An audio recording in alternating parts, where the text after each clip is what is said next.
بچے، افتنا فی سبع بقرات سمان، بتاؤ ہمیں 7 موٹی گایوں کے بارے میں، یأکلوہن سبع عجاف، کھا رہی ہیں انہیں 7 دبلی، وسبع سنبلات خضر، اور 7 سبز بالیاں، واخر یابسات، اور دوسری سوکھی، لعلی ارجع الی الناس، تاکہ میں ان لوگوں کی طرف واپس جاؤں، لعلہم یعلمون، تاکہ وہ جان لیں۔ اب قید خانے کا ساتھی یوسف علیہ السلام کے پاس پہنچا اور کہا کہ اے یوسف، اے علم میں بہت سچے، ہمیں اس خواب کی تعبیر بتائیں۔ اور یوسف علیہ السلام تعبیر بتا دیتے ہیں، اور وہ اس کی بھول پر اسے کچھ نہیں کہتے، نہ ہی یہ کہتے ہیں کہ رہائی کے بعد تعبیر بتاؤں گا۔ قولا، اس نے کہا، تزرعون، تم کھیتی باڑی کرو گے، 7 سنین دأبا، 7 سال تک لگاتار، فما حصدتم، بس جو کاٹ لو تم، فذرہ فی سنبلہ، تو اسے بالیوں میں ہی رہنے دو، الا قلیلا، مگر بہت تھوڑا، مما تأکلون، جو تم کھاؤ گے۔ یوسف علیہ السلام نے خواب کی تعبیر بتانے کے ساتھ قحط دور کرنے کی بھی تدبیر بتا دی، جس پر عمل کرنے سے وہ لوگ قحط سے بچ سکتے تھے۔ انہوں نے فرمایا کہ ان سالوں میں جتنا غلہ اگاؤ گے، اپنی ضرورت کے مطابق بالیوں سے الگ کر کے باقی غلے کو بالیوں میں ہی محفوظ کر لینا، تاکہ ضرورت سے زیادہ اناج کو ضائع ہونے سے بچایا جا سکے، تاکہ اس غلے سے قحط کے دنوں میں تم فائدہ اٹھا سکو، جو کہ لگاتار 7 سال ہیں۔ یہی 7 سال دبلی گائے ہیں جو موٹی گایوں کو کھا جائیں گی، کیونکہ جو کچھ آپ لوگ ان سالوں میں جمع کرو گے وہ ختم ہو جائے گا۔ ثم یأتی من بعد ذالک، پھر آئیں گے اس کے بعد، سبع شداد، 7 سخت، یأکلن ما قدمتم لہن، کھا جائیں گے جو پہلے رکھا تم نے ان کے لیے، الا قلیلا، مگر تھوڑا، مما تحسنون، اس میں سے جو تم محفوظ رکھو گے۔ یعنی ان سرسبز و شاداب 7 سالوں کے بعد خشک سالی کے 7 سال آئیں گے۔ ان سالوں میں کچھ بھی پیدا نہیں ہوگا، بلکہ وہ سال سب کچھ کھا جائیں گے جو آپ نے ذخیرہ کیا ہوگا، چاہے وہ کتنا ہی بڑا ہو، صرف تھوڑی سی مقدار رہ جائے گی جو تم اگلی فصل کے لیے بیج کے طور پر رکھو گے۔ حضرت عبداللہ بن مسعود رضی اللہ تعالیٰ عنہ سے روایت ہے کہ قریش نے جب رسول اللہ صلی اللہ علیہ وسلم پر ایمان لانے میں تاخیر کی تو آپ نے ان کے حق میں بد دعا کی کہ اے اللہ، ان پر یوسف علیہ السلام کے زمانے کا سا قحط نازل فرما۔ چنانچہ ایسا قحط پڑا کہ کوئی چیز نہیں ملتی تھی اور وہ ہڈیوں کے کھانے پر مجبور ہو گئے تھے۔ لوگوں کی اس وقت یہ کیفیت تھی کہ آسمان کی طرف نظر اٹھا کے دیکھتے تو بھوک اور پیاس کی شدت سے دھواں سا نظر آتا تھا۔ اللہ تعالیٰ نے فرمایا تو آپ انتظار کیجئے اس روز کا جب آسمان کی طرف ایک نظر آنے والا دھواں پیدا ہو، اور فرمایا بے شک ہم اس عذاب کو ہٹا لیں گے اور تم بھی اپنی پہلی حالت پر لوٹ آؤ گے۔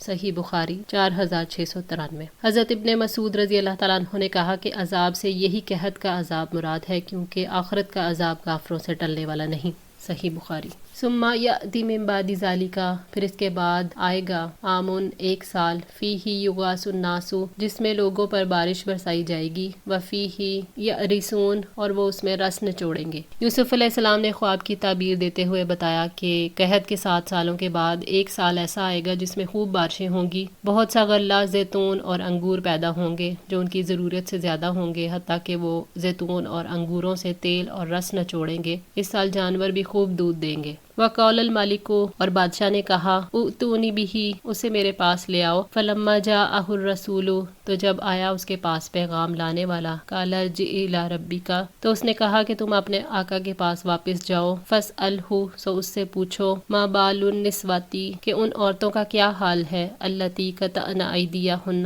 جنہوں نے اپنے ہاتھ کاٹ دیے تھے، ان ربی بکیدہن علیم، یقیناً میرا رب ان کے فریب کا خوب جاننے والا ہے۔ عزیز مصر نے عجیب خواب کی تعبیر اللہ تعالیٰ کے نبی یوسف علیہ السلام کی زبانی جب سنی تو ان کی فضیلت اور علم اور رعایا کی خیر خواہی کا جذبہ انہیں متاثر کر گیا، تو اس بادشاہ نے کہا کہ اسے قید خانے سے نکال کر میرے پاس لاؤ۔ ایسے شخص کی تو بادشاہ کو ضرورت ہے جو ایسے سخت حالات میں مخلصانہ مشورہ دے۔ تو جب شاہ مصر کا قاصد یوسف علیہ السلام کے پاس آیا تو انہوں نے کہا کہ آپ واپس جاؤ اور میرا پیغام پہنچاؤ۔ یوسف علیہ السلام نے اپنا مطالبہ سامنے رکھا کہ پہلے اس الزام کی تحقیق کریں، ان عورتوں کو بلوا کر جنہوں نے اپنے ہاتھ کاٹے تھے ان سے پوچھا جائے کہ آخر سچ کیا تھا اور یوسف علیہ السلام کا قصور کیا تھا، اور فرمایا کہ میرا رب تو ان کے فریب سے واقف ہے، وہ ضرور مجھے اس حالت سے نکال دے گا۔ قال ما خطبکن، کہا تمہارا کیا معاملہ تھا، اذ راودتن یوسف، جب تم نے یوسف کو پھسلانا چاہا، ان نفسہ، اس کے نفس سے، قلنا حاشا للہ، انہوں نے کہا حاشا للہ، ما علمنا علیہ من سوء، اس میں ہم نے کوئی برائی معلوم نہیں کی۔ شاہ مصر نے نے عزیز کی بیوی اور ان تمام عورتوں کو بلوایا اور ان سے پوچھا کہ اس معاملے کی کیا حقیقت ہے؟ جب تم نے یوسف علیہ السلام کو ورگلانے کی کوشش کی تھی، کیا تم نے اس میں کوئی برائی دیکھی تھی؟ تو عورتوں نے ان کی بے گناہی کا اقرار کیا اور کہا حاشا للہ۔ حاشا کا معنی ہے پاکی بیان کرنا اور استثناء کرنا ہے، صحیح بخاری۔ تو انہوں نے کہا کہ ہم نے اس میں کوئی برائی، کوئی عیب نہیں دیکھا، وہ الزام سے بری اور بے گناہ ہے۔ قالت امرأۃ العزیزی، عزیز کی بیوی نے کہا الآن حس حس الحق، اب حق کھل گیا ہے، انا راودتہ عن نفسہ، میں نے اسے پھسلایا اس کے نفس سے، وانہ لمن الصادقین، یقیناً وہ سچے لوگوں میں سے ہے۔ عزیز کی بیوی نے عورتوں کی گواہی سن کر کہا کہ اب تو صحیح بات ظاہر ہو گئی، ہم ہی نے انہیں ان کی مرضی کے خلاف بہکانا چاہا اور تہمت لگائی جو ان کی قید کا سبب بنی، اور جو کچھ یوسف علیہ السلام نے بتایا وہ سچ تھا۔ ذالک لیعلم، یہ اس لیے تاکہ وہ جان لے، انی لم اخنہ، بے شک نہیں خیانت کی میں نے اس کی، بالغیبی، غائبانہ، یعنی میں نے یہ اقرار اس لیے کیا ہے تاکہ میرا شوہر جان لے کہ میں نے یوسف علیہ السلام کو بہکانے کی کوشش ضرور کی، مگر اس کے پیچھے اس کی عدم موجودگی میں اس کے ساتھ خیانت نہیں کی۔ وَأَنَّ اللَّهَ لَا يَهْدِي، اور بے شک اللہ نہیں راہ دکھاتا، کید الخائنین، خیانت کرنے والوں کے مکر کو۔ یقیناً اللہ تعالیٰ خیانت کار کی چال کو چلنے نہیں دیتے اور نہ اس کی کوشش کے لیے رہنمائی کرتے ہیں۔ یہ لازمی امر ہے کہ خائن کی خیانت اور اس کی سازش کا وبال آخرکار اسی کی طرف پلٹے گا اور حقیقت ضرور واضح ہوگی۔ تفسیر سعدی۔ آج کے لیے اتنا ہی۔ دعا ہے اللہ تعالیٰ ہماری اس کوشش کو قبول فرمائے، ہماری غلطیوں کوتاہیوں کو معاف فرما کر ہماری اصلاح فرمائے۔ جزاکم اللہ خیر، والسلام علیکم ورحمۃ اللہ وبرکاتہ۔